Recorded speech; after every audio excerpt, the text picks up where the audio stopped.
Assalamualaikum warahmatullahi wabarakatuh.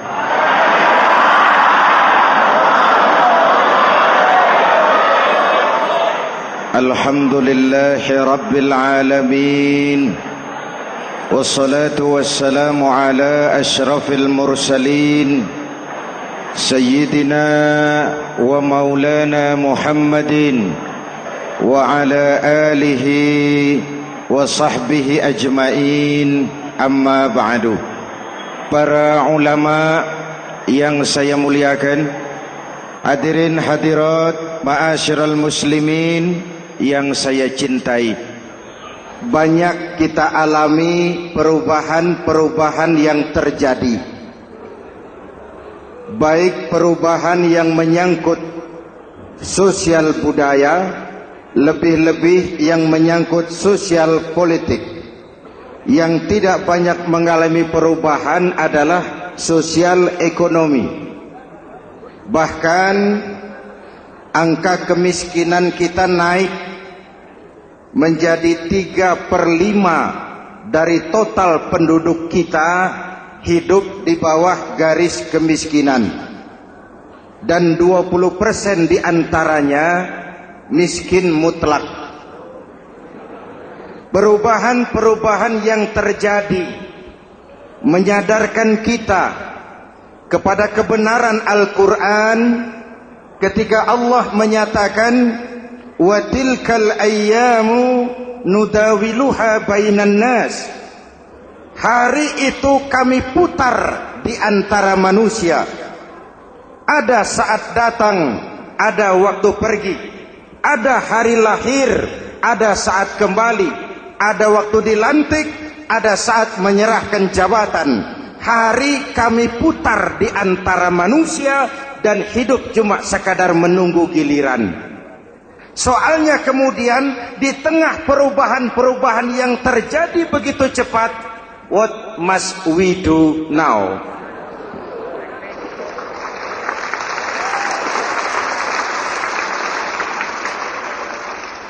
Saya juga nggak ngerti itu.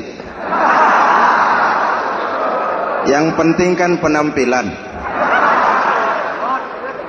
Saudara-saudara kaum muslimin di seluruh tanah air, jadi pemimpin adalah pelayan bagi orang yang dipimpinnya. Okelah, perbaikan ekonomi, pembukaan lapangan kerja baru kita serahkan kepada pemerintah, karena kita percaya mereka orang-orang terpilih belaka yang dipilih dengan kepercayaan akan mampu membawa rakyat keluar dari kesulitan. Amin. Tugas kita sekarang di zaman susah meluruskan akidah. Jangan sampai mbah dukun yang naik ke permukaan. Betul? Islam misinya yang pertama membebaskan manusia dari kemusyrikan. 13 tahun Rasul berjuang di Makkah, menanamkan akidah, meluruskan keyakinan, membentuk iman.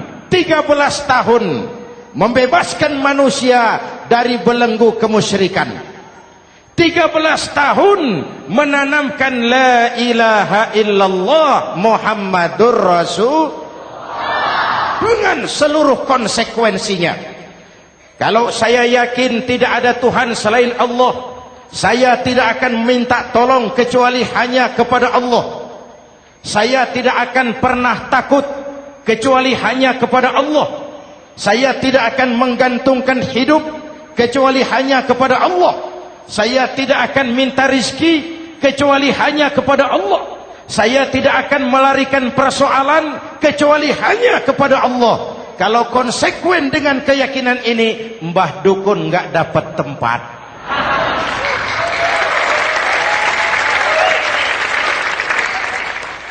Akur? Ayo lihat secara sederhana. saya sandaran di tiang, tiangnya ambruk, sayanya jatuh. Saya sandaran di tembok, temboknya runtuh, saya juga runtuh. Saya sandaran kepada orang kaya, dia jatuh miskin, saya bangkrut. Saya sandaran kepada jenderal, dia pensiun, saya selesai. Tapi kalau saya sandaran hanya kepada Allah, Allah tidak akan pernah miskin, Allah tidak akan pernah lumpuh, Allah tidak akan pernah terpuruk, dan Allah tidak akan pernah berkurang kekuasaannya.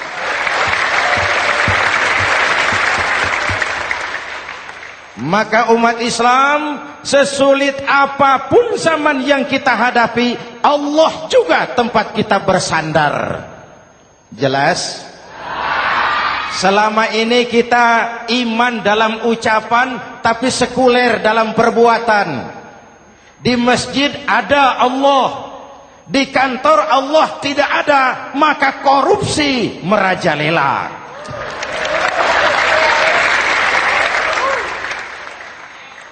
Di masjid ada Allah, di pasar Allah tidak ada, maka timbangan tetap curang. Kita iman dalam ucapan, tapi sekuler dalam perbuatan. Oleh karena itu, sesulit apapun zaman yang kita hadapi, iman jugalah pegangan kita. Allah juga tempat kita bersandar. Boleh zaman berubah, akidah jangan sampai goyah. Karena iman kita hidup, untuk iman kita berjuang, dan dalam iman kita ingin kembali menghadap Allah Subhanahu. Selama ini manusia Indonesia kita lebih banyak diisi otaknya, hati sering kosong, agama dangkal, akidah rapuh, moral rendah. Memang kemudian muncul banyak orang-orang pintar, cuma sayang tidak benar. Indonesia kita bangkrut, Indonesia kita terpuruk, Indonesia kita sakit parah kalau diurus orang yang cuma pintar tapi tidak benar.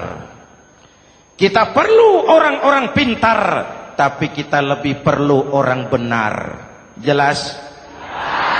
Kalau cuma pintar tapi tidak benar, itu yang sering saya sampaikan, nanti disuruh ngurus beras malah nimbun beras.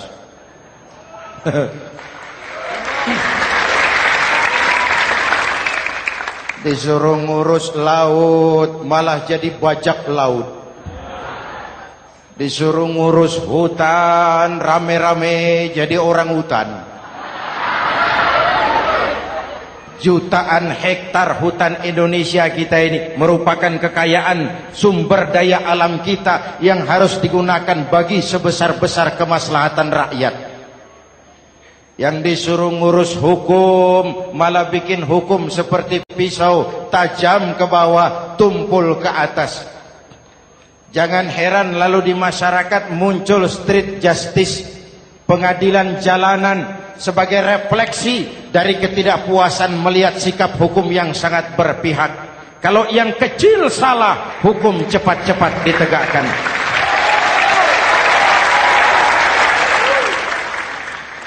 Lihat saja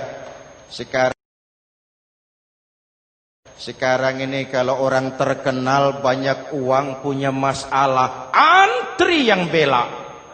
Betul?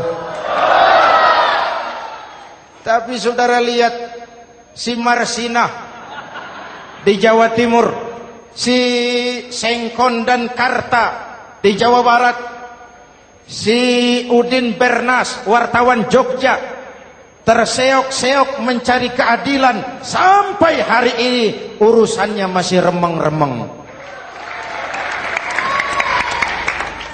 Kenapa bisa begitu? Jawabannya sederhana, tidak ada fulus. Ada fulus mulus, tidak ada fulus manfus. Betul? Jangan sampai para penegak hukum kita terjebak pada lagu baru, maju tak gentar membela yang bayar. Biar bertentangan dengan nurani, biar bertentangan dengan public opini, biar bertentangan dengan rasa keadilan. Siapa yang bayar, itulah majikan. Mau benar atau salah, belain terus. Kalau seperti inilah hukum kita, mafioso keadilan akan tetap gentayangan.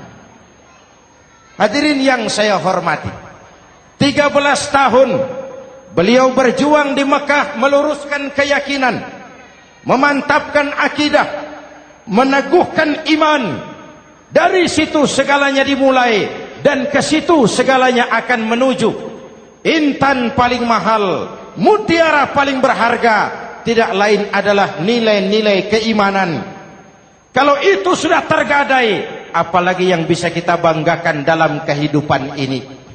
Kita merasa harta kita berharga, belum ada artinya ketimbang iman. Kedudukan kita punya nilai pun belum ada artinya ketimbang dengan nilai-nilai keimanan. Itu intan paling mahal, itu mutiara paling berharga.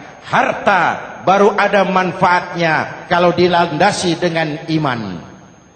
Jabatan dan kedudukan baru terasa gunanya kalau dilandasi dengan keimanan.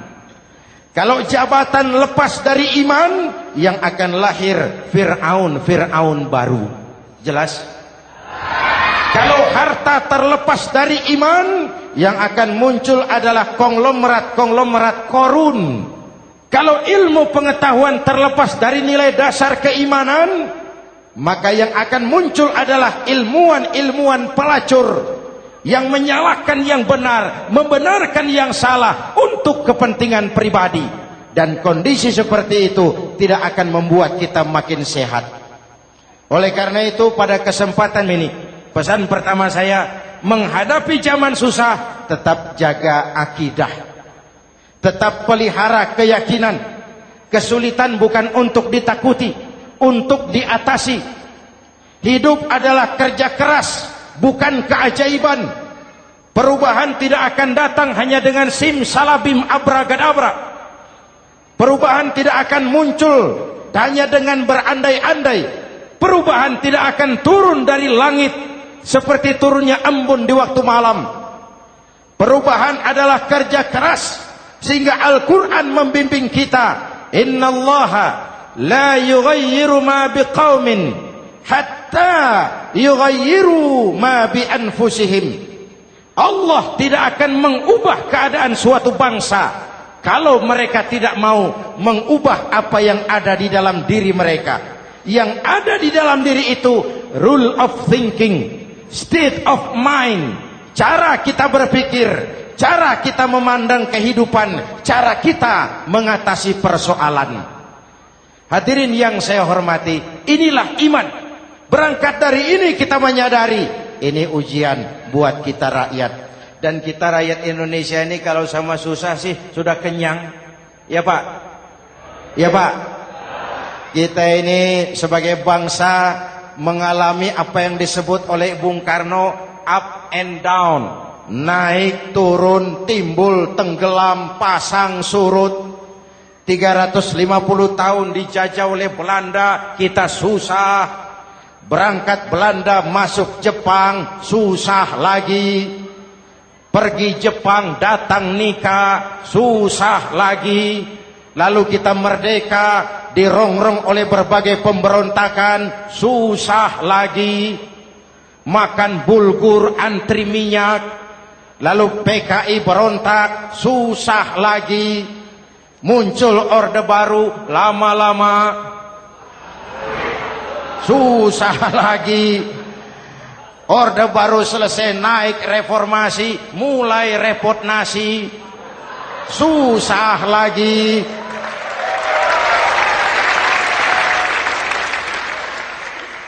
Kalau susah kita ini sudah akrab, sudah intim. Mestinya kalau sudah susah seperti itu, jangan salah sikap menyikapi kesusahan. Jangan sampai kita potong kompas, ambil jalan pintas, terjebak menghalalkan segala cara. Itu tidak akan menguntungkan, itu tidak akan menyelesaikan. Kalaupun selesai, nampaknya penyelesaian sesaat, dan penyelesaian sesaat bukan penyelesaian yang sebenarnya. Karena itu tetaplah dalam koridor keimanan. Boleh zaman berubah, akidah jangan sampai goyah.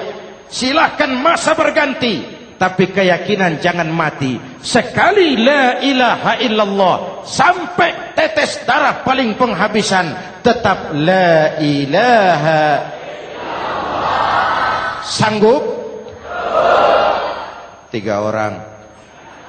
Sanggup? 21. Sanggup? Kalau sanggup kita harus konsekuen. Saudara-saudara di seluruh tanah air, misi yang kedua dari Islam setelah membebaskan manusia dari kemusyrikan, membebaskan manusia dari ras diskriminasi, mengikat manusia dengan tali akidah. Sebelum Islam datang, manusia dibedakan oleh warna kulit, manusia dibedakan oleh faktor keturunan, manusia dibedakan oleh faktor harta dan benda. Adalah Rasul yang mengajarkan, innallaha la yanzuru ila suwarikum wala ila amwalikum walakin yanzuru ila qulubikum wa a'malikum. Allah tidak melihat potonganmu, Allah tidak melihat hartamu. Yang Allah lihat itu adalah hatimu dan amal perbuatanmu. Jauh sebelum Amerika teriak-teriak membanggakan apa yang mereka sebut sebagai Declaration of Independence, Nabi sudah mengajarkan kepada kita semua, annas kulluhum li Adam wa Adam min turab, la fadla li arabiyyin ala ujamiyyin illa bittaqwa. Seluruh manusia berasal dari Adam. Adam diciptakan dari tanah. Tidak ada kelebihan Arab dengan yang bukan Arab kecuali takwanya. Jauh sebelum Amerika mencanangkan bahwa semua manusia dilahirkan sama, that all men are created equal. Jauh sebelum itu Islam sudah membebaskan manusia dari ras diskriminasi. Apa dalam konteks kekinian menghadapi zaman susah tetap jaga kerukunan? Ya Pak, ya Bu, oi Bu. Menghadapi zaman susah tetap jaga kerukunan, baik antar umat seagama, antar umat beragama, maupun antar umat beragama dengan pemerintah. Menjaga kerukunan. Jangan saling sikat sikut di antara kita. Sebab kalau sudah rukun, saya ajak berhitung. 1 ditambah 1 sama dengan, itu matematika namanya. Hasilnya pasti. Tapi angka sosial hasilnya aneh. Saya ubah jadi angka sosial. Ayo kita berhitung lagi. 1 orang takut ditambah 1 orang takut sama dengan 2 orang setengah berani. Kenapa setengah berani? Karena sudah berdua. Tadi kan takut sendiri. Kalau sama-sama takut berkumpul jadi setengah berani. Kalau ditambah 1 orang takut lagi, 1 orang takut ditambah 1 orang takut ditambah 1 orang takut sama dengan 3 orang berani. Kenapa jadi berani? Karena sudah bertiga. Kita yang lemah, kita yang marginal, kita yang dikucilkan, bahkan kita yang dilecehkan, kalau mau rukun kita akan kuat dan tidak bakal dipermainkan orang.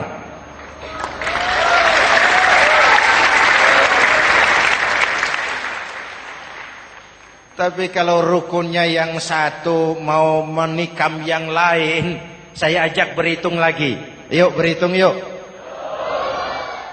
1 ekor ayam ditambah 1 ekor musang sama dengan 1 ekor musang. Kemana ayamnya? Dimakan musang. Betul nggak nih hitungan?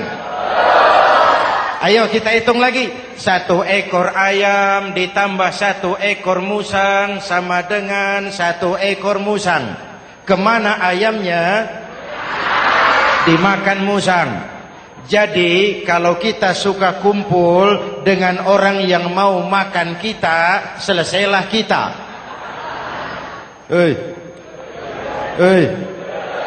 Maka kalau merasa kita ini ayam, yuk kumpul sama-sama ayam, pulang ke kandang ayam. Kalau ada ayam kumpul ke kandang musang, itu namanya ayam minum baygon. Jelas? Menjaga kerukunan.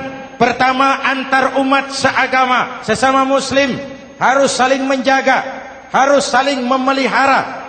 Baik dia muslim yang jadi kapolri, baik dia muslim yang jadi kasat, baik dia muslim yang jadi pengusaha, baik dia muslim yang jadi petani, nelayan, guru, semua komit menjaga semangat kebersamaan, rukun antar umat seagama.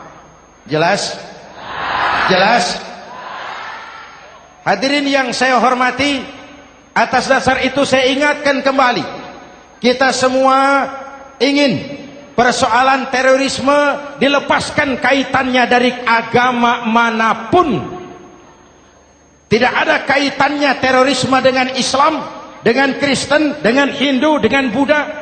Tidak ada kaitannya terorisme dengan pondok pesantren.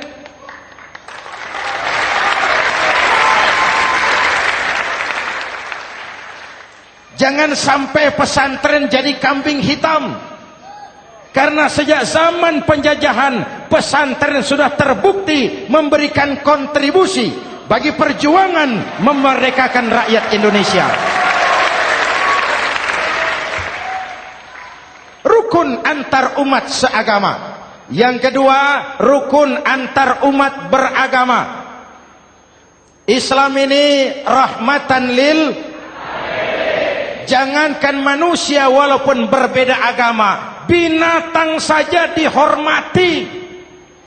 Ada hadis, fa iza zabahtum fa ahsinuz zibhata. Kalau kamu menyembelih hewan, sembelihlah dengan cara yang terbaik. Jangan menyembelih ayam dengan pisau tumpul. Itu namanya tidak berperi kebinatangan. Yang kecil lagi, saudara buka babul istinja, makruh buang air kecil di tanah yang berlubang. Sebab apa? Pertama, menjaga kesehatan. Siapa tahu di lubang yang saudara buang air kecil itu ada gas beracun. Kalau tidak, melindungi binatang yang ada di dalam lubang. Siapa tahu di lubang yang saudara buang air kecil itu ada semut sedang rapat membahas terorisme. Apa dosanya lalu mati dikencingi? Ini namanya rahmatan lis semut. Binatang saja dilindungi. Maka perbedaan agama tidak harus menyebabkan kita bertolak belakang. Perbedaan agama bukan alasan untuk saling bermusuhan. Apalagi kita sudah menyadari tentang kemajemukan kita, tentang kebinekaan kita, tentang keragaman kita. Rukun antar umat beragama. Saling menghormati, saling menghargai, tapi tetap dalam batas lakum dinukum. Lalu rukun antar umat beragama dengan pemerintah.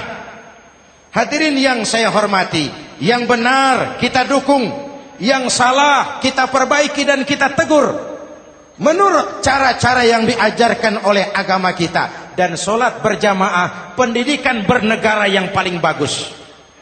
Tadi kita sholat ada imam, ada makmum, betul? makmum wajib ikut imam kalau imam benar sholatnya. Rakyat wajib ikut pemimpin kalau pemimpin benar mimpinnya. Masyarakat Islam ini loyal. Masyarakat Islam ini bukan pemberontak. Masyarakat Islam ini taat dan setia. Kapan? Kalau imamnya benar.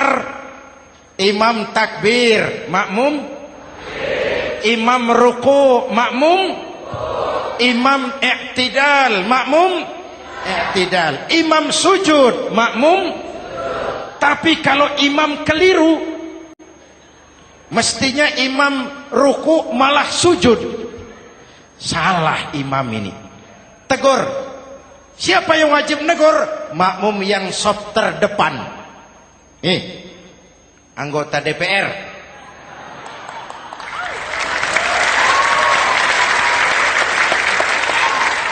Ini wakil-wakil makmum ini, saf di depan ini. Kalau imam keliru mereka paling tahu. Ngomong. Tegur. Bagaimana negurnya? Ada aturan main. Mestinya ruku, imam sujud. Salah ini imam. Subhanallah. Kan begitu negurnya. Betul? Tidak boleh juga imam keliru, makmum emosi. Main pegang. Weh, makmum salah. Hoi, hoi. Kacau sholat. Betul?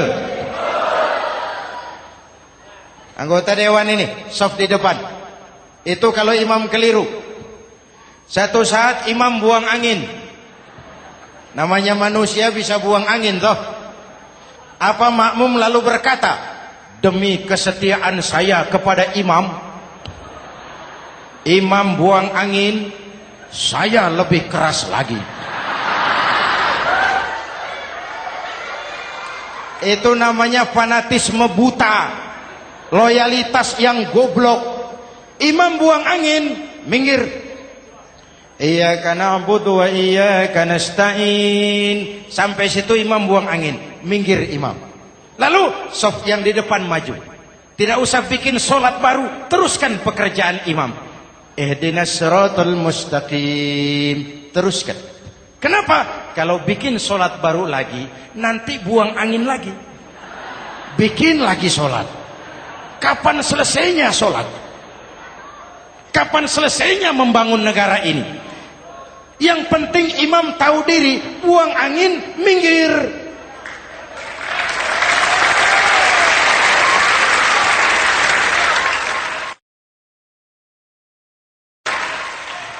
Ini kacaunya solat berjamaah kita sekarang. Kacaunya negeri kita sekarang. Banyak imam sudah buang angin, gengsi. Diam aja merasa nggak punya salah. Dikasih tahu sama makmum, imam tadi buang angin ya, malah jawab sedikit. Apa kalau sedikit lalu tidak batal sholat itu? Mekanisme kehidupan sosial yang diatur lewat tuntunan sholat berjamaah. Sehingga Nabi berpesan, kun imaman muta'an au ma'muman muti'an fala takun thalisan jazu'a. Kalau jadi pemimpin, jadilah pemimpin yang ditaati. Kalau jadi makmum, jadilah makmum yang mentaati. Jangan jadi golongan ketiga pemecah belah. Di depan tidak jalan, di belakang takut, ditaruh yang di tengah, di depan didorong, yang belakang ditendang. Ini namanya biang kerok. Saudara-saudara, dari uraian singkat ini saya ambil beberapa catatan pokok. Pertama, kalau ada intan paling mahal, kalau ada mutiara paling berharga dalam hidup kita, itu tidak lain adalah karena keyakinan. Hidup jadi indah, hidup jadi berharga, hidup jadi berarti kalau didasari atas sebuah keyakinan. Dan keyakinan itu tidak lain adalah nilai iman kita, akidah kita kepada Allah Subhanahu wa taala. Yang kedua, tetap menjaga kerukunan. Sesulit apapun zaman yang kita hadapi, kita tetap harus menjaga semangat kebersamaan. Kita harus tetap menjadi lem perekat yang menjaga keutuhan, baik sebagai bangsa maupun sebagai umat. Perbedaan adalah wajar, harus dihormati sebagai ciri kehidupan berdemokrasi. Tapi jangan perbedaan menjadi sebab kita bermusuhan, dan jangan perbedaan menyebabkan kita saling berpecah belah. Hormati perbedaan, jangan perbedaan dipandang sebagai permusuhan. Dengan akidah yang kuat dan kebersamaan yang kokoh, ayo kita hadapi kesulitan, kita atasi kesulitan, dan dengan kerja keras untuk menyongsong hari esok yang lebih pasti.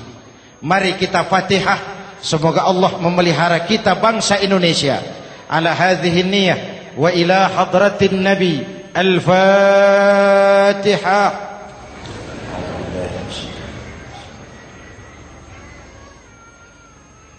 Iyyaka na'budu wa iyyaka nasta'in. Ihdinas siratal mustaqim. Siratal ladzina an'amta 'alaihim. Bismillahirrahmanirrahim. Amin. Alhamdulillahi rabbil alamin. Allahumma salli wa sallim mubarak ala sayyidina Muhammadin wa ala alihi wa sahbihi ajma'in. Allahumma rabbana taqabbal minna salatana wa siyamana wa qiyamana wa takhashu'ana wa ta'abbudana wa tammim taksirana ya arhamar rahimin. Allahumma aslih man fi salahihi salahul muslimin. Allahumma ahlik man fi halakihi salahul muslimin. Allahumma rabbana la tu'akhizna in nasina aw akhtana. Rabbana wa la tahmil alaina isran kama hamaltahu ala alladhina min qablina. ربنا ولا تحملنا ما لا طاقة لنا به واعف عنا واغفر لنا وارحمنا أنت مولانا فانصرنا على القوم الكافرين. اللهم اجعلنا من السعداء المقبولين ولا تجعلنا من الأشقياء المردودين. أفضل ما قلته أنا والنبيون من قبلي لا إله إلا الله.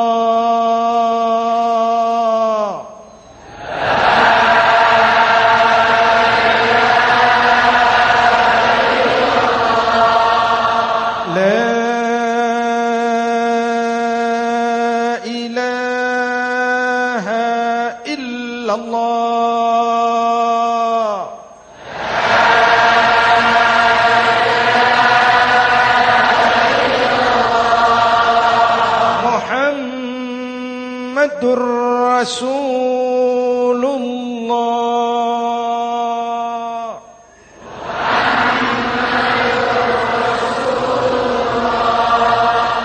sallallahu alaihi wa alihi wasallam. Kalimatu haqqin 'alaiha nahya wa 'alaiha namut wa 'alaiha wa biha nub'atsu insyaallah minal aminin minal aminin minal aminin rahmatika ya arhamar rahimin. Sallallahu ala sayyidina Muhammad wa ala alihi wa sahbihi ajma'in. Ana rabbika rabbil izzati amma yasifun. Salamun alal mursalin. Walhamdulillahi rabbil alamin. Jumpa lagi di lain kesempatan insyaallah. Wassalamualaikum warahmatullahi wabarakatuh.